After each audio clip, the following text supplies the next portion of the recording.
most common cause is due to an automobile accident, usually involving speeding, drinking, and/or not wearing seat belts. The second most common way to sustain a spinal cord injury is due to a fall. The third from sports injuries, primarily diving improperly or into shallow water. Violent acts comprise the fourth way an injury of this nature occurs. The leading cause of death after a spinal cord injury is due to cardiovascular or respiratory problems, not the spinal cord injury itself. With proper health maintenance, the life of an individual with a spinal cord injury is not significantly shortened. On a hot August night in 1978, John Hathcock, a robust 22-year-old, worked on a traffic light maintenance crew in Memphis, Tennessee.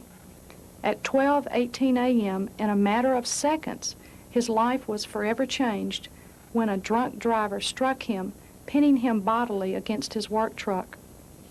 Upon arrival at a local hospital, John was found to have the following: a closed head injury, a broken back with partial paralysis from the waist down, fractures of the thigh bones in both upper legs, severe fractures in all the long bones of both of his lower legs, rib fractures that punctured and collapsed the left lung, a fracture of one portion of the pelvic bone, and a fracture of his right forearm. From that fateful day, August the 11th, in the hospital emergency room until November the 6th, some 3 months later, John fought life-threatening problems that included the development of a stress ulcer while in intensive care, frequent high temperatures, jaundice, and severe respiratory problems. Some 12 trips to surgery and 100 units of blood were necessary to keep clean his many leg wounds. Despite best efforts, John's left lower leg muscle tissue became progressively unhealthy, and this led to an infection in the bloodstream. Because of this infection, an emergency left below-the-knee amputation was performed. Following surgery, John's overall condition improved, and it was now time for a new phase of hospitalization. On November the 6th, 1978, John transferred to a new setting to begin an intensive physical rehabilitation program. A long leg brace was required on his right leg, which was not healing properly. Despite this brace and pain in his left stump, John worked hard at a rigorous daily program. He achieved independence in caring for himself, his home, and his child, all from a wheelchair. Finally, on February the 9th, 1979, 6 months after his injury, he was discharged home to begin picking up the pieces of his life. Although he had made tremendous progress, his medical problems were far from over. In 1980, he experienced a severe kidney infection and once again required hospitalization and surgery.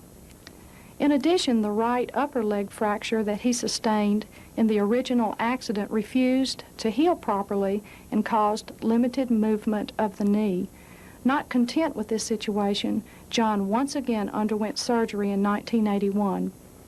Although stability of his leg was accomplished, thus eliminating the need for his long leg brace, he unfortunately developed an infection in the bone which prevented it from healing. By April 1982, it became obvious that the right leg could not be saved. For the 17th time, John faced an operation, this time for an above-the-knee amputation of the right leg. Following this second amputation, old problems were doubled, in that pain in both stumps now plagued him. Despite attempts by a pain specialist to relieve him, no long-term relief of this pain has ever been achieved. Determined to overcome his medical problems, however, he returned to school in 1981 at Memphis State University to pursue his degree in psychology.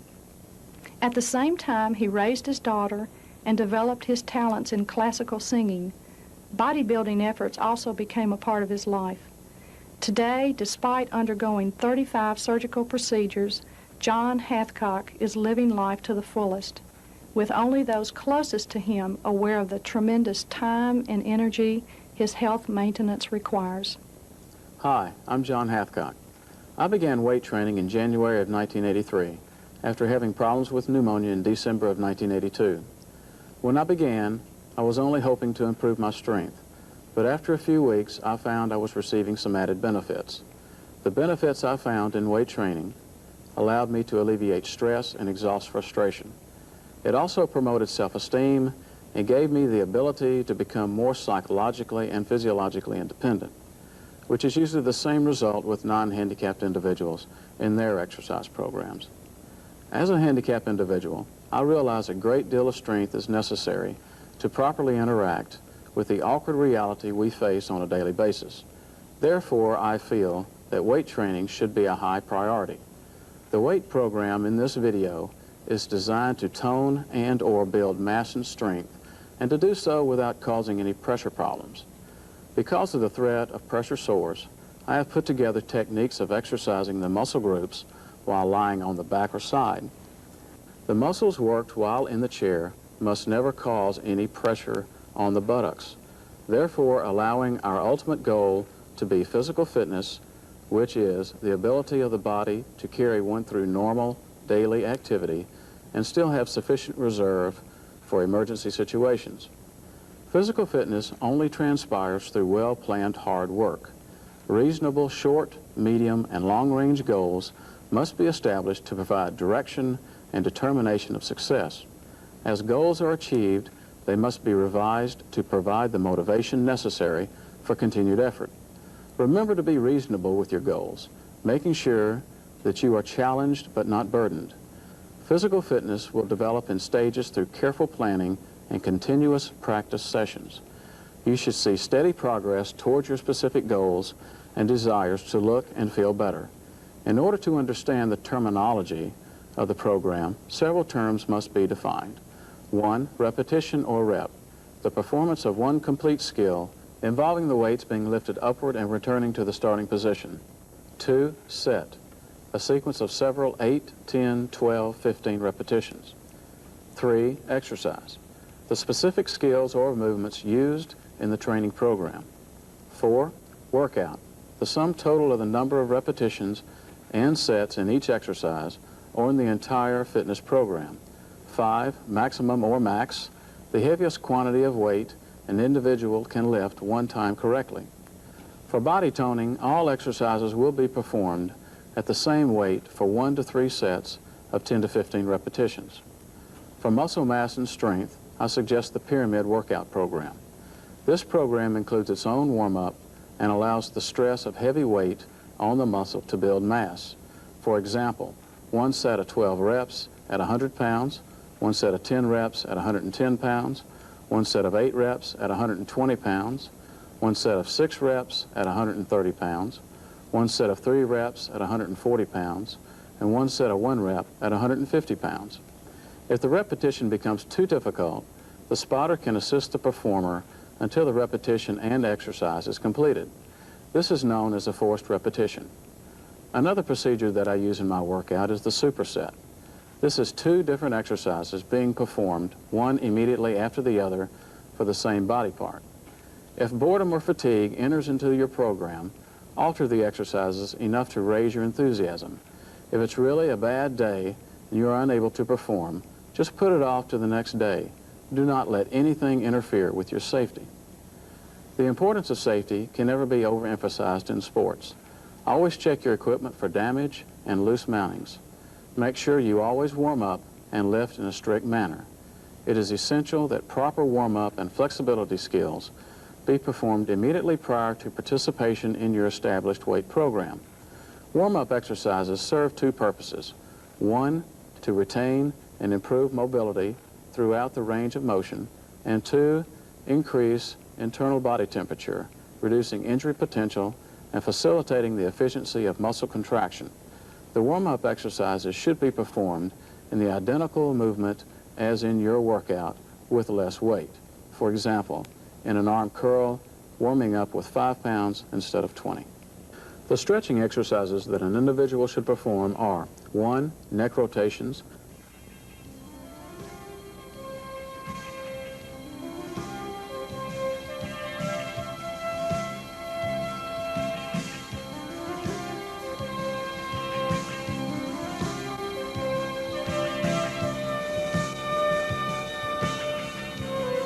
2, 2 chest stretching,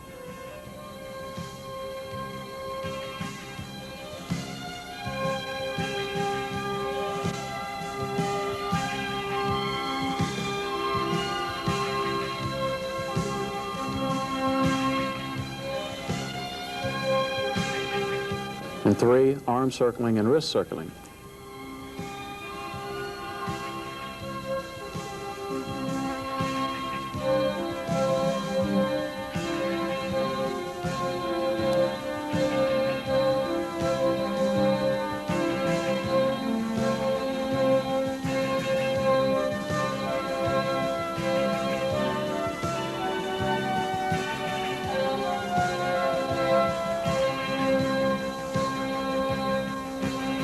The program is broken down into 2 days.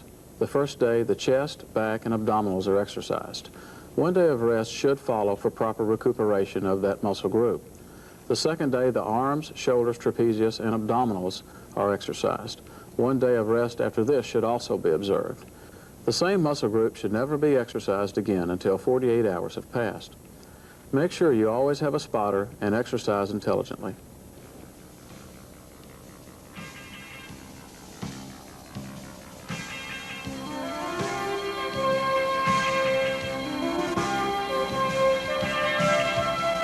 This is a gym I have at my home. You may want to do the same for convenience or economical reasons. You can ask a friend or a family member to help you with your workout. He or she can help with your enthusiasm and with your spotting. I use the Olympic-style weights, but cheaper generic weights can be purchased.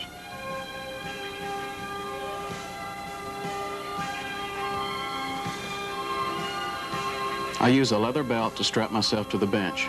Make sure you use one too. It will help with control and give you a great deal of balance.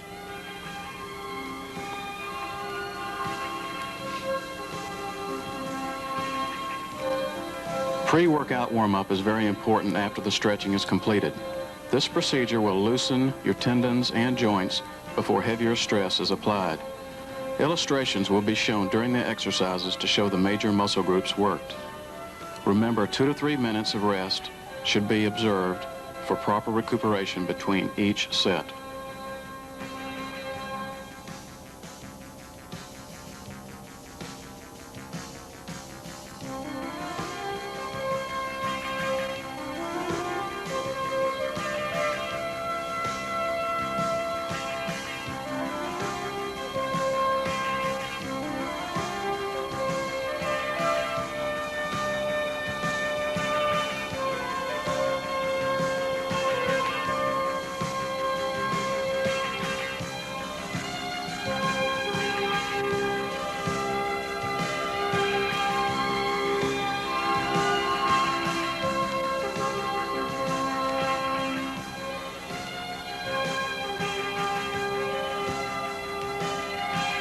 This is the barbell bench press. This exercise can add massive strength and size to your chest if performed correctly. Make sure you have a spotter and use a strong grip.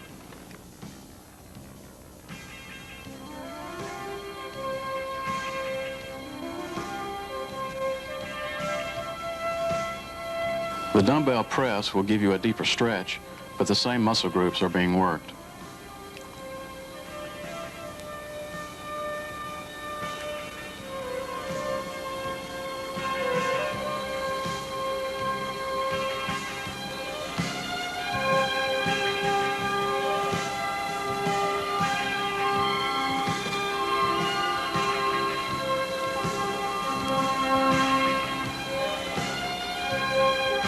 Use resistance coming down and consistent pressure going up.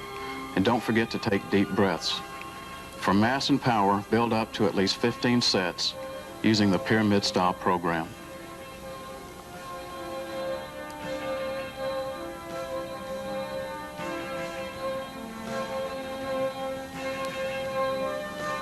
This exercise works the inner head of the pectorals. With the bent elbows, more weight can be lifted.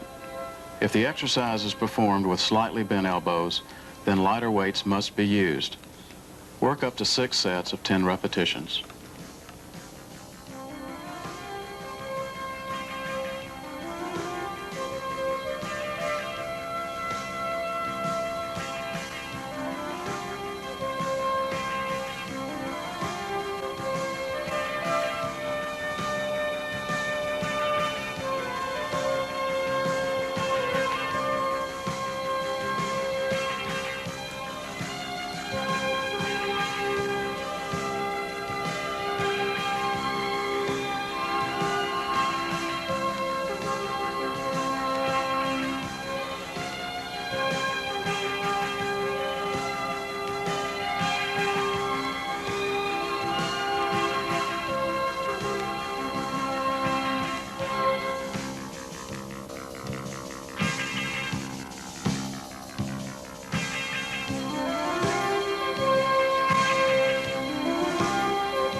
The dumbbell pullover is a good exercise for expanding the rib cage and for working the posterior deltoids. Keep your arms at 45 degrees. This exercise works the upper chest and the upper to lower latissimus dorsi. Work up to 6 sets of 10 repetitions.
The cable pull-downs is a fantastic exercise for working the deltoid, teres major, and latissimus dorsi.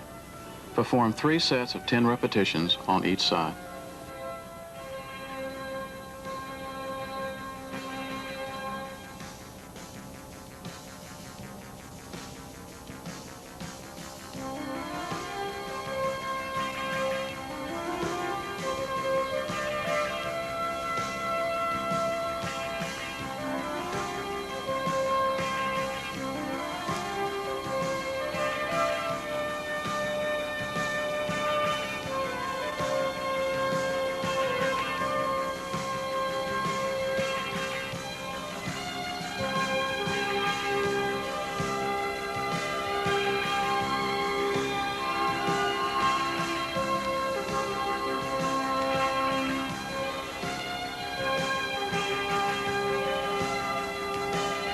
The front pulls is a back exercise.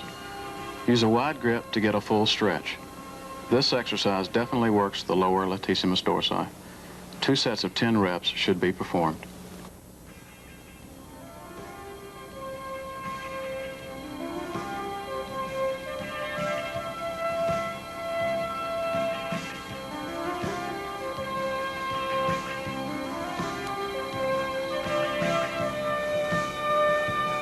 The rear pulls are not only another exercise for the back, they also help stretch and widen your shoulders.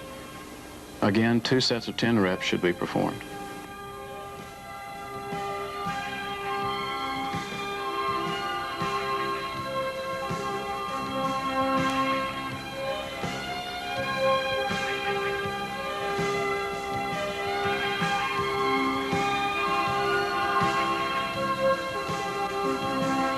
Close grip pulls is another exercise good for the expansion of the rib cage, latissimus dorsi, and the serratus muscles. 2 sets of 10 reps should be performed. These 3 pulling exercises for the back gets a total of 6 sets.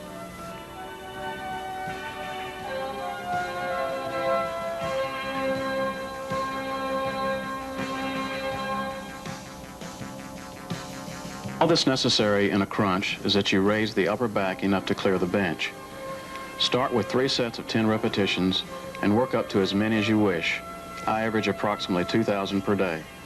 Never put your hands behind your neck because pulling may cause injury or further injury to your spinal cord. After your workout, go inside and check your sacral area for any redness which may have occurred with this exercise.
Lower the barbell to the top of the forehead, keeping the upper arms in a perpendicular position.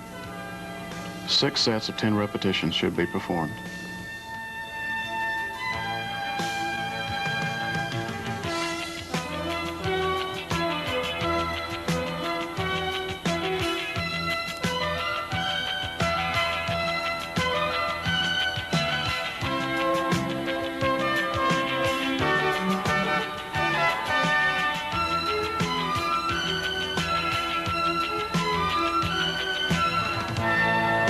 Here the tricep extension is performed with the dumbbell, working the exact same muscle groups as the easy curl.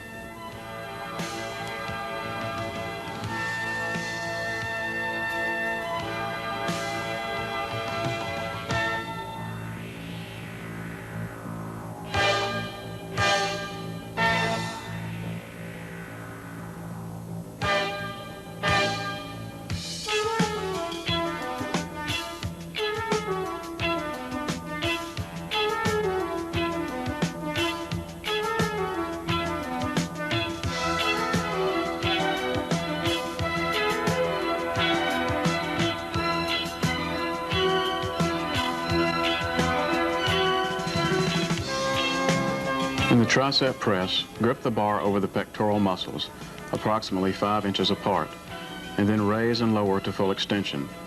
Remember to resist on the way down and press consistently on the way up. 6 sets of 10 repetitions should be performed.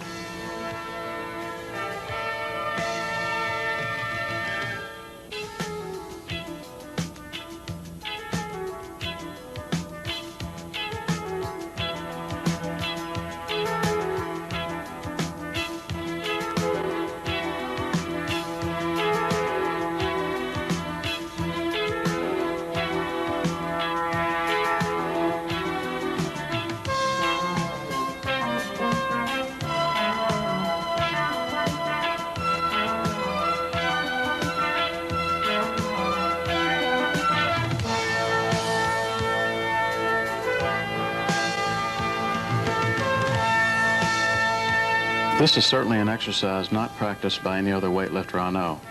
However, there are many advantages to this type of curl. It gives the bicep the stress it needs for growth. It alleviates all pressure from the buttock. It protects the elbow joints and bicep tendons, and it directly works the forearm. Make sure your neck is not in a position of strain, and do 6 sets of 10 repetitions at your workable weight load.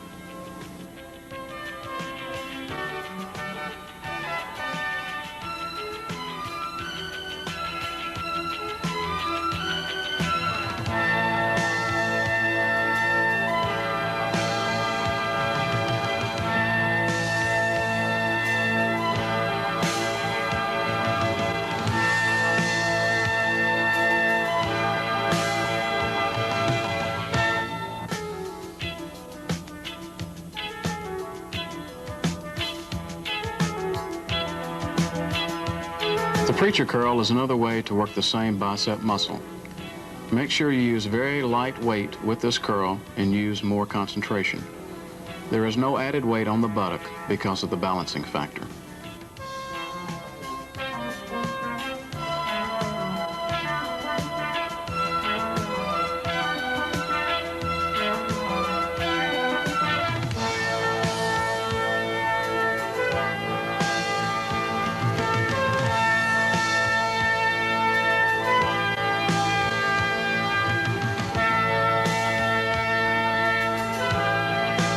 Chin-ups is a third way of working the bicep. Choose the one you feel most comfortable with, or use them all, as I do, in your bicep routines. Perform this exercise, 2 sets of 10 repetitions.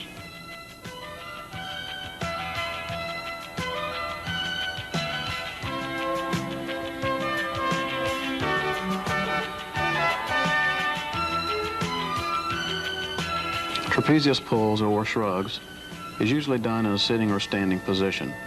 However, this cannot ever be attempted in our condition. The pulleys are attached to the walls for a smooth pull. Make sure your belt is on, but not causing any pressure on your ribs. Do 3 sets of 10 repetitions on each side with your workable weight load.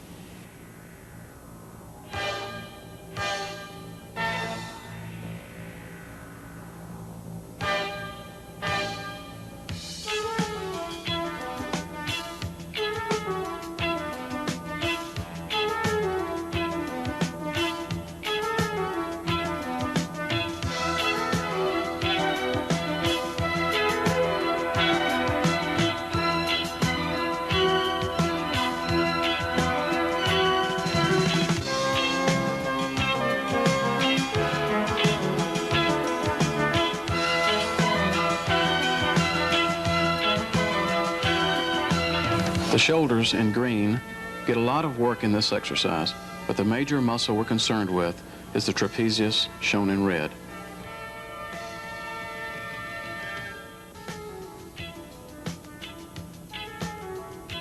Lie as stable as possible with one hand on a weight at least as heavy as the one you're lifting, and in a strict manner imagine pulling the weight up from the floor.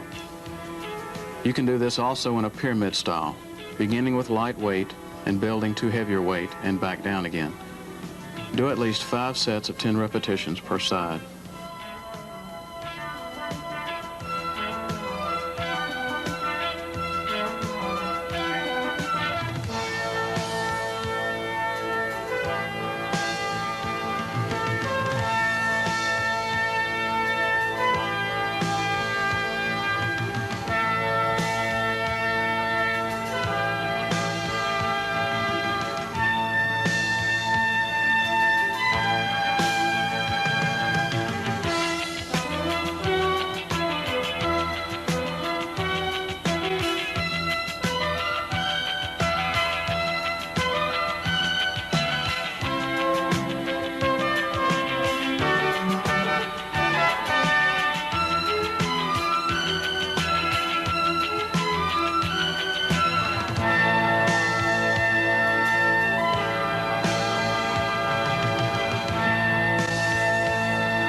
This exercise is excellent for the shoulder, trapezius, and the triceps if performed in an upright position as shown here. Make sure your chair is locked and ask your spotter to stand in front to make sure you don't fall.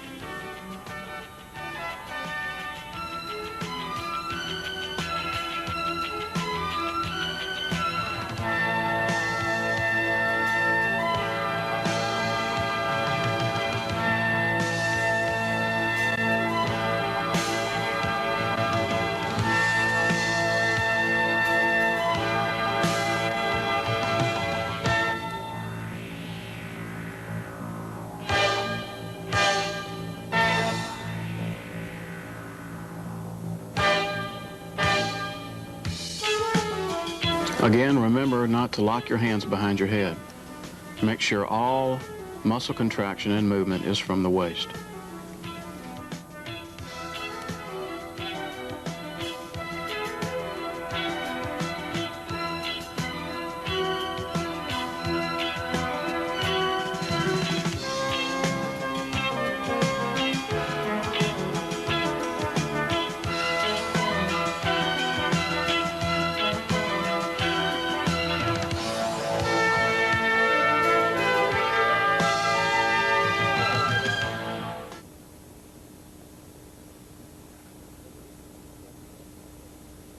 As Ruth Mendia said in her opening statement, the leading cause of death after a spinal cord injury is due to cardiovascular or respiratory problems. Since the life of an individual with a spinal cord injury is not significantly shortened, special attention should be given to these two areas. It has been proven that the cardiovascular and respiratory system becomes stronger and healthier with exercise. Within the techniques of this video, the handicapped individual is now capable of benefiting from circuit training. Circuit weight training combines both aerobic and anaerobic activity, giving the individual the best of both worlds. It builds muscle, reduces body fat, and strengthens the cardiovascular system. But for the full benefits to be achieved, the right pace and intensity must be determined. Because of your injury, I recommend that you and your doctor determine what this aerobic pace should be. When the pace is established, the main thing to remember is to move fast enough and work hard enough to stay in this range for 12 to 20 minutes. Make sure all of your equipment is set up in the proper position so you can move quickly from one exercise to another. This circuit training should be put in on the same day you would normally do the same exercises. The reason I recommend this on arm day is because there are more exercises to perform from a single lying position, making it more convenient for you. I do not recommend this training until 8 to 10 weeks have passed in your weight program. Then perform it at least once a week. Remember to always warm up and perform all exercises in a strict manner.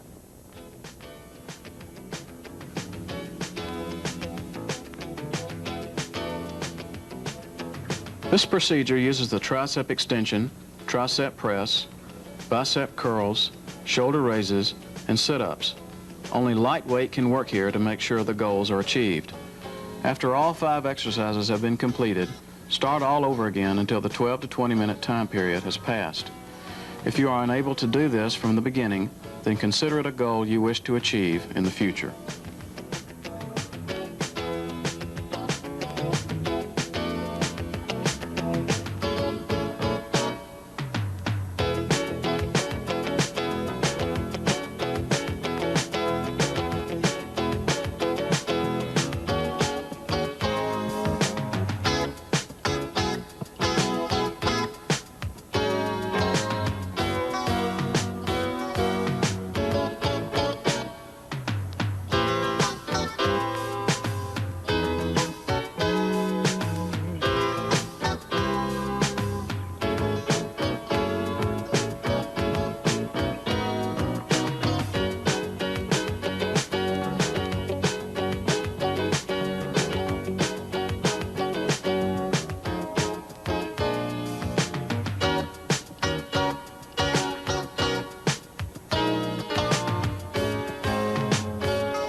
Because this is a program for handicapped people, I'm only going to give a few tips and considerations on nutrition.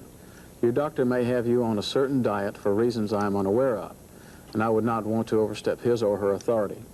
The basic breakdown that most nutritionists adhere to is 60% carbohydrates, 20% protein, and 20% fat.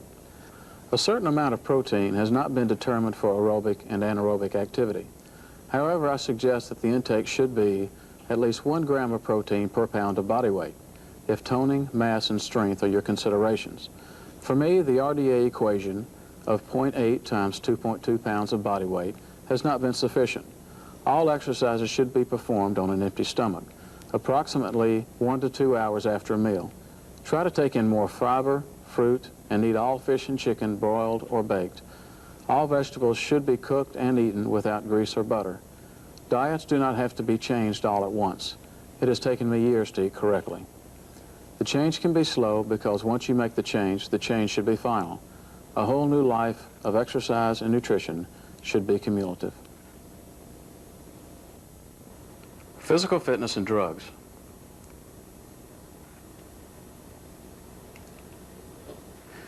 The quest for physical fitness often leads us to drug use.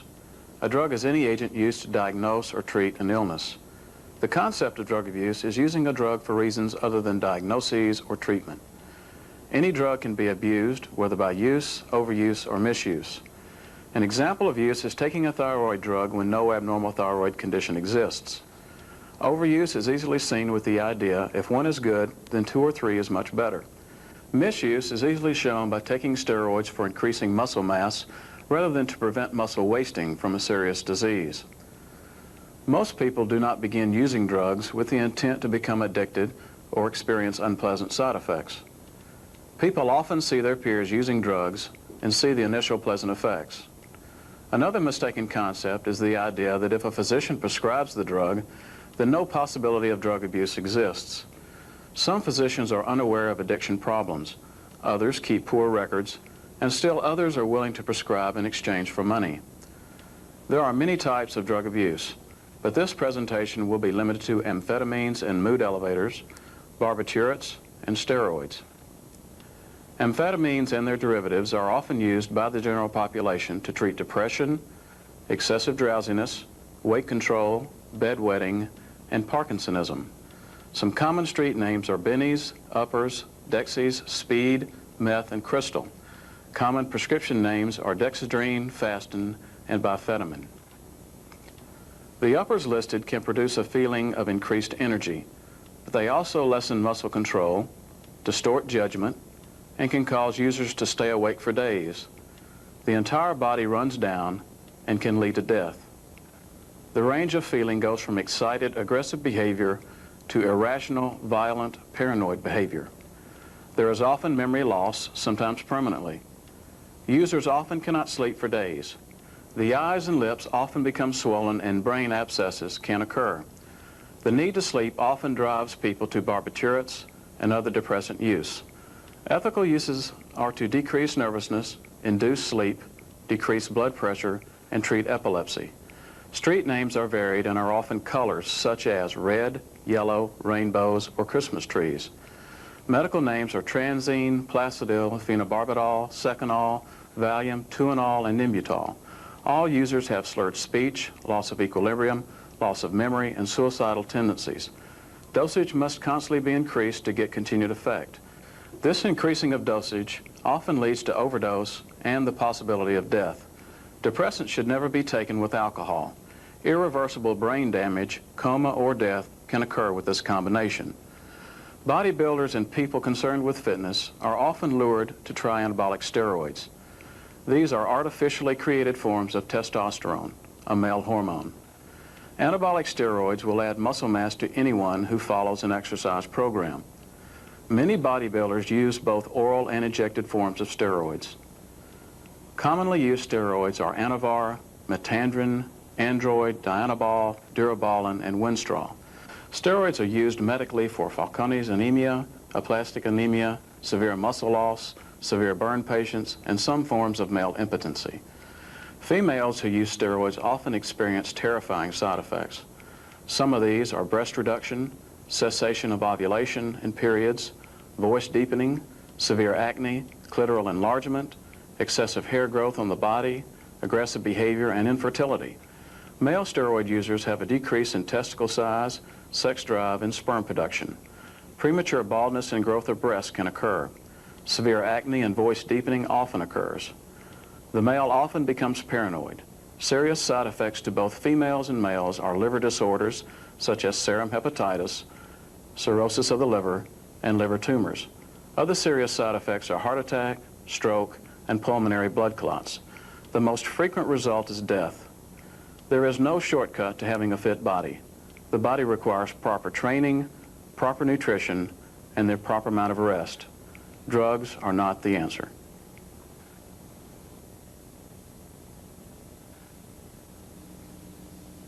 Remember, don't lose sight of your goal. The goal is physical fitness, psychological strength and stamina, and a healthy cardiovascular system. I really hope you start achieving these goals. They have truly made my life much better and easier. Just because you weight train doesn't mean you can't have intellectual or aesthetic challenges. I have a college degree in psychology and have launched a gospel and classical singing career. In July of 1988, I recorded a gospel album at Sam Phillips Recording Studio, which is offered at the end of this video by mail order. I recorded a song to be played at the end of this tape. I hope you enjoy it. But remember, above all, you are someone important. Good luck, good health, and God bless.